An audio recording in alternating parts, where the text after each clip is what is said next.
El Señor esté con ustedes. Lectura del Santo Evangelio según San Lucas.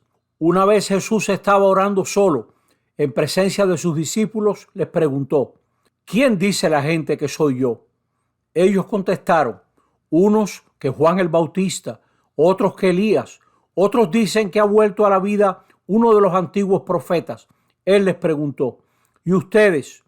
¿Quién dicen que soy yo?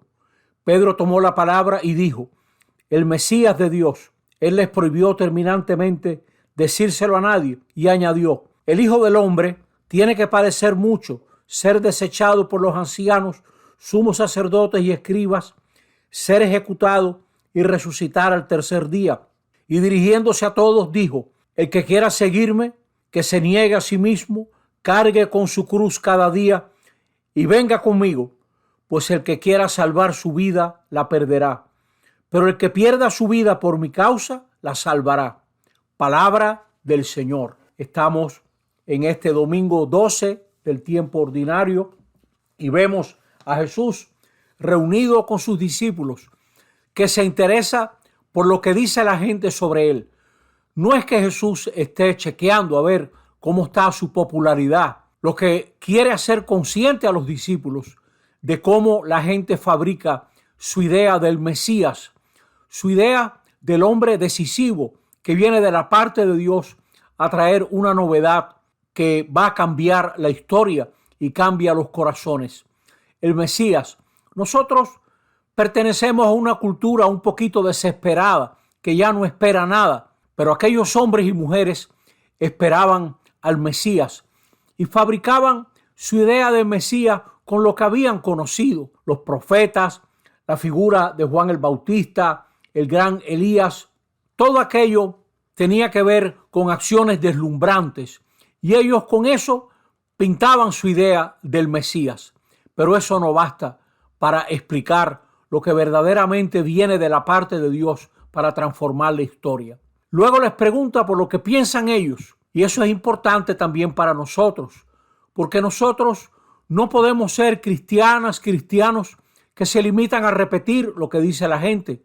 Nosotros estamos llamados, cada uno, a hacer un proceso personal. ¿Qué crees tú? ¿Qué piensas tú misma, tú mismo? ¿Hasta dónde llega tu fe?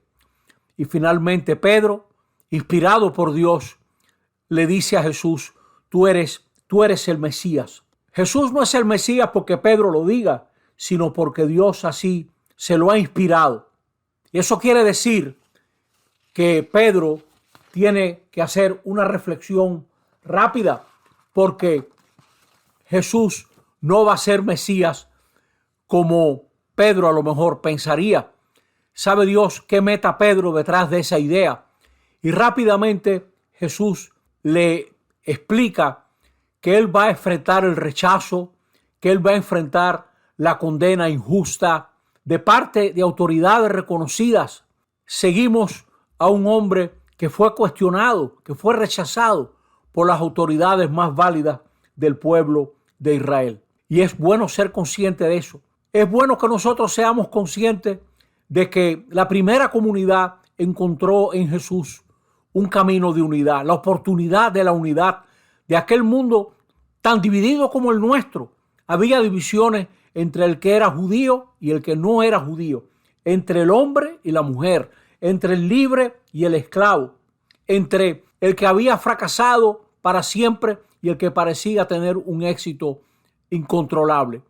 Todas esas divisiones el Mesías las ha resuelto en su propia carne. El Mesías es aquel que sustenta la entrega personal. Todo el mundo, tarde o temprano, va a tener que decidir de acuerdo a lo que cree, de acuerdo a lo que valora. Y Jesús llama a entregar la propia vida, llama a meterse en un proyecto que parecería perderse, parecería perder la vida. Es así lo que plantea Jesucristo. Dicho en términos actuales, los cristianos y cristianas estamos llamados a meternos en el proyecto de Jesús, que no parece tener mucho valor. A nosotros nos toca pensar en la gente excluida, pensar en el inmigrante, en el pobre, en el rechazado, en el excluido. Y eso es peligroso, no va de acuerdo a lo que la gente valora. No tiene buena prensa pensar en hombres y mujeres que luchan por poder comer. No tiene buena prensa pensar en gente que quisiera trabajar, que quisiera tener derechos humanos reconocidos. Y a nosotros nos toca acercarnos a esas personas compasivamente. Para el que es maestro, ese es acercarse al mal estudiante. Para que el trabajo en una parroquia significa asumir cargos que nadie quisiera asumir. ¿Qué cosa hay más valiosa que la propia vivienda?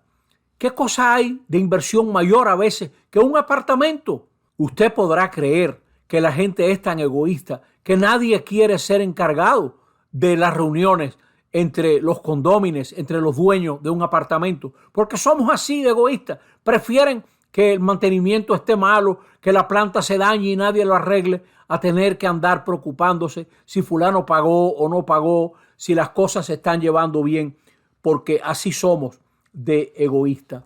Y el Mesías, al Mesías hay que seguirlo con una entrega personal tremenda que pareciera que nos estamos perdiendo. Y Jesús nos invita a acompañarlo, es decir, a ir con él. Y eso supone que vamos a renunciar a lo que nos interesa a nosotros para preocuparnos de lo que le interesa a Jesús. Eso es el niéguese a sí mismo. Es decir, no andemos buscando ventajas, busquemos lo que interesa a Jesús. Y eso significa tomar la cruz cada día, es decir, asumir las propias limitaciones, cargar con las limitaciones del entorno que nos toca vivir. El que quiera hacer algo por un país pobre va a tener que aguantar muchas cosas difíciles.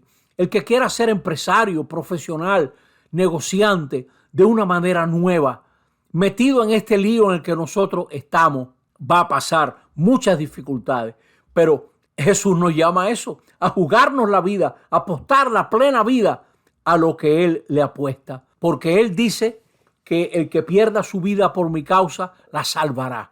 Es decir, encontrará su sentido y su plenitud en esa opción por todo lo que plantea Jesús. Todo un programa para nuestra vida. Quiera el Señor que nosotros nos atrevamos a considerar despacio todas estas cosas que Jesús propone sin trampa, sin engaños. Ya se sabe lo que implica y al mismo tiempo que propone con esa lealtad que ni se engaña ni engaña. El que pierda su vida por mi causa, la salvará. Así sea. Amén.